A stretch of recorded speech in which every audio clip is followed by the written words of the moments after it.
Bonjour à tous, aujourd'hui nous allons nous intéresser à la simulation d'une chute libre avec Python.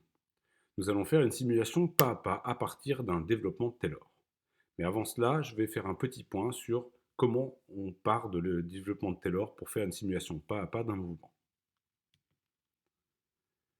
Un point dans l'espace, on va le positionner grâce à un vecteur OM.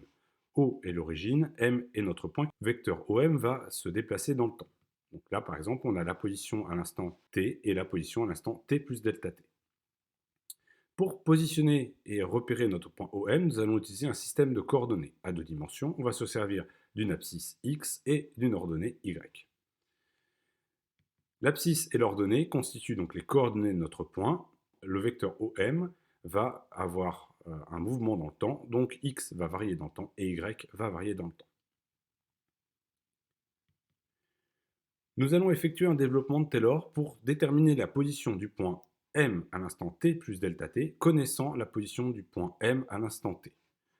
Alors, tout d'abord, le développement Taylor à l'ordre 1, quand on a une fonction à l'instant t plus delta t, on peut dire que c'est égal à f de t plus f' de t delta t, si delta t est petit. On va calculer la dérivée en fonction du temps. Donc on peut l'écrire autrement et on peut l'ajuster pour notre coordonnée x. Donc x à l'instant t plus delta t, c'est égal à x à l'instant t plus la dérivée de x par rapport au temps de delta t. Mais la cinématique nous dit que la dérivée de x par rapport au temps, c'est la vitesse selon x, qui elle peut aussi varier au cours du temps. Donc finalement, x en fonction de t plus dt à l'instant t plus dt est égal à x de t plus v de x à l'instant t fois delta t. Alors en fait, on va passer donc de ce point-là ici, en considérant la vitesse qui est donnée par là, et en multipliant cette vitesse par un incrément de temps delta t, pour passer de ce point-là finalement à ce point-là. Pour avoir quelque chose de relativement précis, il va falloir prendre des delta t très petits. Plus on va prendre un delta t grand, plus on va se tromper. Parce que si je pars de ce point-là et que je mets un delta t, un pas de temps très grand, je vais me retrouver ici et très loin de ma courbe bleue. Donc on va prendre des delta t relativement petits. On peut faire la même démarche au fur et à mesure pour propager notre point. Donc on va partir de là, faire un v delta t ici, on va recalculer cette fois-ci la vitesse en ce point-là, et on va ainsi de suite calculer le déplacement pour aller à ce point-là, avec un t plus delta t, mais en partant de ce temps-là. Donc on sera à t plus 2 delta t plus 3 delta t plus 4 delta t, et ainsi de suite. Le développement de Taylor, on peut également le faire sur la vitesse et dire que la vitesse à l'instant t plus delta t, c'est la vitesse à l'instant t plus la dérivée de la vitesse par rapport au temps fois delta t. Ça, c'est toujours un développement de Taylor d'ordre 1. Et donc, comme la dérivée de la vitesse par rapport au temps, c'est l'accélération, et ici, par rapport à x, on a donc que la vitesse à l'instant t plus delta t, c'est égal à la vitesse à l'instant t plus l'accélération de x à l'instant t fois delta t. Et on va ainsi de suite calculer de point en point la position et la vitesse à chaque instant.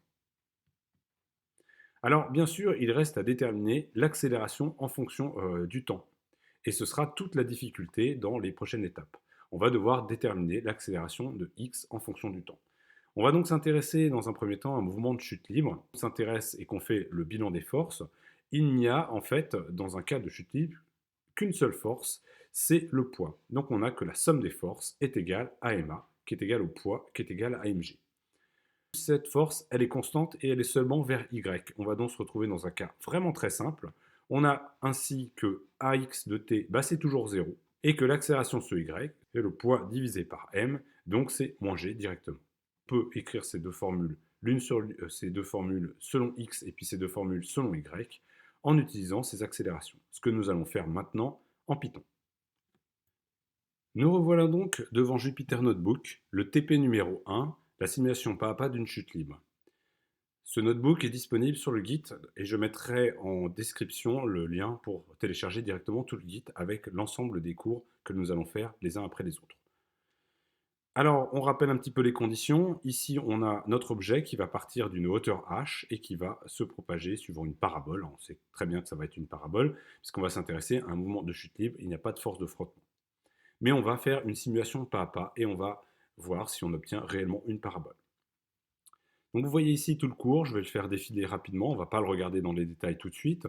On a juste ici les conditions initiales, avec le temps 0, on a une coordonnée x qui vaut 0, une coordonnée z que j'appellerai sûrement y par la suite qui vaut h, une coordonnée, une vitesse selon x qui est une donnée et qui sera constante, une vitesse selon z initiale, une accélération qu'on a vu, on a vu précédemment que cette accélération selon x était nulle, et l'accélération selon z, elle est constante, elle vaut moins g. On va donc utiliser le développement Taylor que je rappelle ici pour calculer le déplacement masse. Alors, dans un premier temps, nous allons faire ce que l'on appelle un compteur de temps et nous allons définir un pas de temps. Donc ici, c'est tout ce qui correspond au temps. Je vais mettre un petit commentaire et on va donc créer une variable de temps, la variable initiale de temps que je vais mettre à 0. Je vais décaler, ce sera peut-être plus visible. On va mettre notre temps à 0. On va créer notre pas de temps, dt. Par exemple, on va faire toutes les 0,1 secondes. On va tout mettre en unité internationale pour simplifier les choses. Ici, on peut donc préciser que ici, c'est le pas de temps en secondes. On va mettre les unités juste avec leur abréviation. Ensuite, on va mettre le pas de temps. Une fois qu'on a mis le pas de temps, on va faire un compteur qui va faire évoluer le temps. Et on va choisir un Tmax, une valeur de temps maximal, par exemple 100 secondes. Temps max en secondes. D'ailleurs, je peux rajouter ici, pour être vraiment bien, en secondes. Très bien. Alors maintenant, nous allons faire une boucle qui va faire avancer le temps. Le plus simple, c'est de faire une boucle while, et on va faire progresser le temps. Donc, on va s'arrêter quand t sera supérieur à tmax. Donc, tant que t sera inférieur à tmax, je vais continuer ma boucle. Tmax, pardon. On va donc mettre à chaque fois que t va valoir l'ancienne valeur de t plus dt. Si je fais ça, j'ai fait un compteur et vous pouvez juste vérifier qu'à la fin, on peut faire un print de t. Si j'exécute tout ce code, mon temps devrait valoir tmax. On y va. Alors là, j'avais mis des imports de matplotlib, donc il faut le temps que ça charge. Il y a NumPy également que j'ai chargé ici, hein, vous les voyez. Donc voilà, on a notre temps qui évolue de pas de 0 en 0,1 et qui atteint une valeur qui va dépasser tmax à un moment et donc on s'arrête. Alors mon temps, j'aimerais le conserver quelque part, parce que là, j'ai juste le temps final finalement. Dans ma boucle, j'ai le temps qui évolue, mais à la fin, j'ai que le temps final. Donc ce que je vais faire, c'est que je vais faire une liste dans laquelle je vais stocker à chaque fois, à chaque itération, je vais stocker la valeur du temps. Donc je vais l'appeler, toutes mes listes, je vais commencer par un L, c'est juste, voilà, je vais créer une liste que je vais appeler LT, pour éviter de faire des choses trop compliquées, et je vais créer une liste vide. Et à chaque fois que je vais avoir un temps, je vais prendre mon temps, T, et je vais l'ajouter dans ma liste. Donc ce que je vais faire, c'est que dans ma liste LT, je vais ajouter un append, et je vais mettre le temps que je viens de calculer. Donc là, voilà, j'ai une liste, et si je affiche le résultat, cette fois-ci, je vais avoir beaucoup de choses qui vont s'afficher, puisque vous voyez tous les temps les uns après les autres. Ça me servira pour voir l'évolution de mes paramètres avec le temps. Maintenant, on va créer la variable x, la variable y. Alors, je vais tout faire sur x, et après on fera tout sur y, on verra, ça se fait de la même façon sur y. Donc, faisons d'abord x, écrivons tout ce qu'on a besoin. Alors, on peut faire la variable x, la position initiale, nous avons vu qu'on part de l'axe des ordonnées, donc on a x égale 0. Ensuite, on va avoir besoin de la vitesse selon x initiale, on a besoin d'une vitesse, je vais mettre une valeur, par exemple 10 mètres par seconde. Alors oui, je vais mettre les unités, ce sera plus facile, ici ce sera en mètres, et ici ce sera en mètres par seconde. Puisque j'ai gardé les secondes, je vais mettre en mètres par seconde. Seconde moins 1. Ensuite, qu'est-ce que l'on a? On a l'accélération selon x, et là c'est très simple, on a vu que c'était 0, et qu'elle ne changerait pas au cours du temps. Donc maintenant, nous allons écrire ce qu'il faut dans la boucle pour calculer chaque pas de temps. Donc on a vu, avec le développement Taylor, que le pas de temps à l'instant, je vais l'écrire comme en maths pour l'instant, plus dt, l'instant à l'instant t plus dt, était égal à l'instant x à l'instant t, plus la vitesse selon x à l'instant t fois dt. Ça, c'est ce qu'on aimerait écrire en maths. Vous ne pouvez pas du tout écrire ça en informatique, ça n'a absolument aucun sens. Ici, vous avez quelque chose qui est une affectation, et ici, ce n'est pas une variable, donc ça n'irait pas du tout. Ce que l'on va faire, nous, c'est une chose plus simple, on va modifier la valeur de x. C'est-à-dire qu'on a la valeur de x à l'instant t, et on va mettre dans x la valeur à l'instant t plus delta t. Donc x va évoluer, et il va correspondre au temps que nous avons calculé juste précédemment.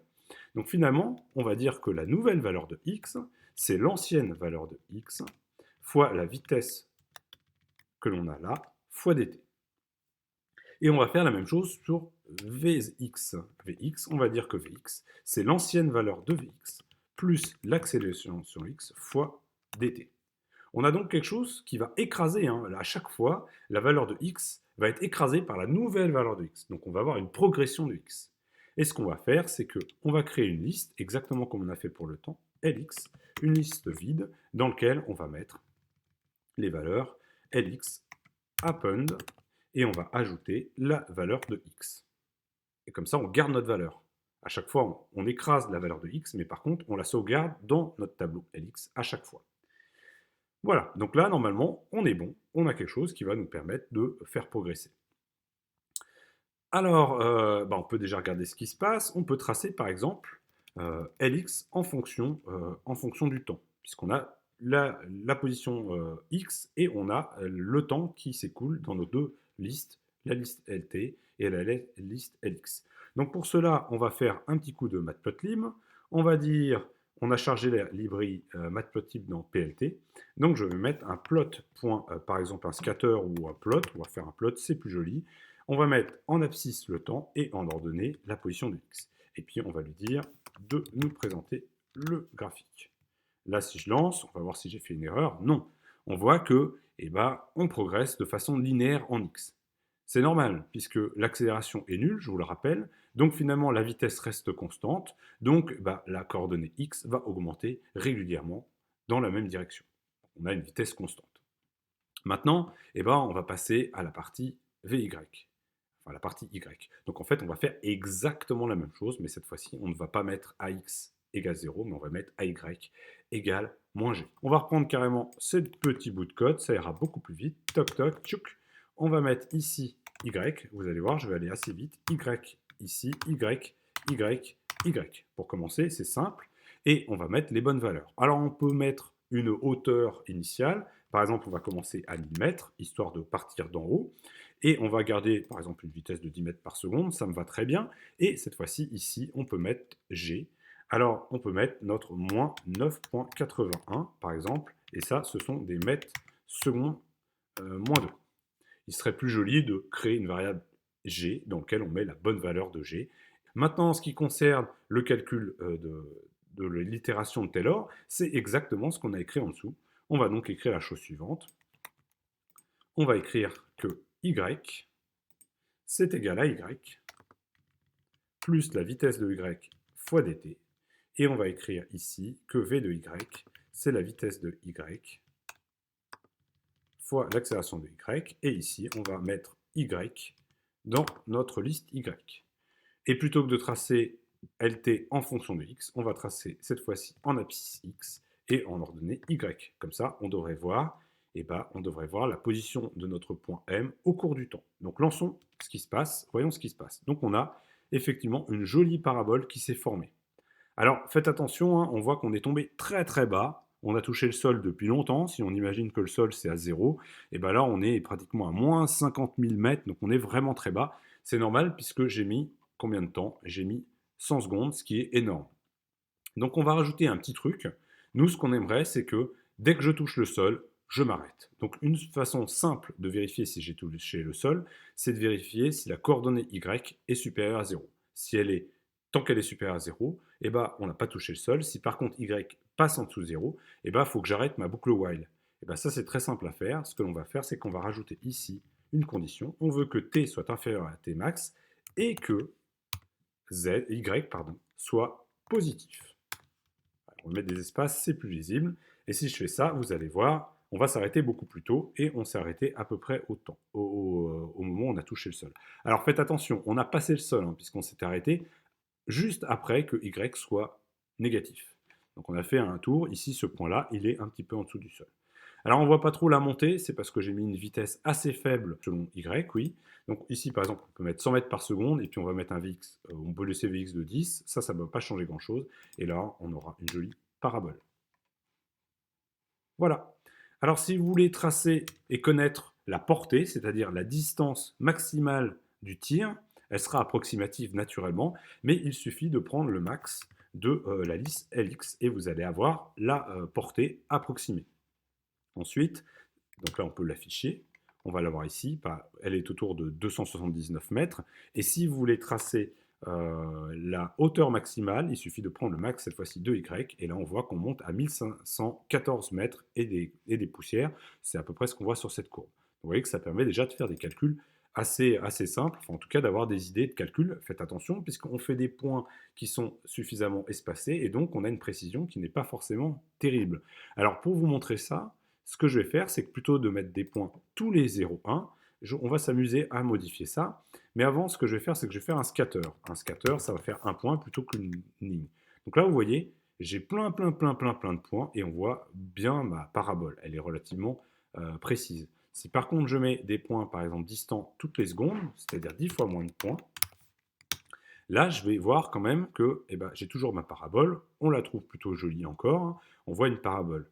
Mais si je diminue encore, c'est-à-dire je mets, je sais pas moi, je mets plutôt toutes les 5 secondes, là, on va commencer à faire une erreur vraiment gigantesque. Et là, si on comparait ça à la vraie courbe théorique, on aurait quelque chose de très différent. Afin d'étudier l'influence du pas de temps sur notre simulation par rapport à un calcul exact théorique, j'ai rajouté dans le code cette partie qui permet de calculer les points de la partie théorique. Et je vais afficher en même temps notre courbe simulée et notre courbe théorique. Donc voici ce que ça donne, avec pour l'instant un pas de temps, le pas de temps de tout à l'heure, c'est-à-dire un pas de temps toutes les 0,1 secondes. Si maintenant donc là, on voit que les deux courbes se superposent très bien et on a une simulation qui correspond bien au calcul théorique. Si maintenant je mets un pas de temps plus grand, c'est-à-dire pas 0,1 mais 1, nous allons voir que nous allons nous écarter de la courbe théorique. La courbe théorique est en orange et la courbe simulée, elle est en bleu et on voit qu'on commence à faire une erreur importante. Donc vous voyez, l'influence du nombre de points, de la taille du pas de temps est très importante. On peut encore le remarquer en rajoutant un pas de temps encore plus grand. Ici, par exemple, si je mets toutes les 2 secondes, vous voyez que je m'écarte encore plus. Donc, afin d'avoir une simulation précise, il va falloir choisir judicieusement et le pas de temps pour avoir quelque chose de relativement précis.